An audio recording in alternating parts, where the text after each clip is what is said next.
ഡിപ്രഷനും മദ്യപാനവും.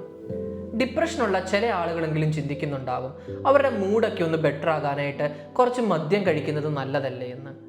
ശരിക്കും മദ്യം കഴിക്കുന്നത് മൂഡ് ബെറ്റർ ആകാൻ സഹായിക്കുന്നുണ്ടോ? ഒരിക്കലുമില്ല. ഇവിടെയാണ് മദ്യത്തിൻ്റെ ആ ഒരു ഡ്യുവൽ നേച്ചർ നമ്മൾ മനസ്സിലാക്കേണ്ടത്. മദ്യം ഇനീഷ്യലി സ്റ്റിമുലൻ്റായി ആക്ട് ചെയ്യുന്നു, അതായത് നമ്മുടെ തലച്ചോറിൻ്റെ പ്രവർത്തനത്തെ കൂട്ടുന്നു. മദ്യം ശരീരത്തിൽ ചെന്നതിന് ശേഷം നമ്മുടെ ശരീരത്തിൽ ഡോപ്പമിൻ റിലീസ് ഉണ്ടാകുന്നു. ഡോപ്പമിൻ റിലീസ് ഉണ്ടാകുന്നത് മൂലം നമുക്ക് ഒരു യൂഫോറിക് സ്റ്റേജ് എത്തുന്നു. അതുപോലെ നമുക്കൊരു എനർജി കൂടുന്ന പോലെ ഫീൽ ചെയ്യുന്നു. നമ്മൾ നല്ല റിലാക്സ്ഡ് ആയിട്ട് ഫീൽ ചെയ്യുന്നു. തുടക്കം 30 മിനിറ്റ് മുതൽ 1 മണിക്കൂർ വരെ സ്റ്റിമുലൻ്റായി ആക്ട് ചെയ്യുന്ന മദ്യം അതിനുശേഷം ഡിപ്രസൻ്റായിട്ട് ആക്ട് ചെയ്യുന്നു, അതായത് നമ്മുടെ തലച്ചോറിൻ്റെ പ്രവർത്തനത്തെ കുറയ്ക്കുന്നു.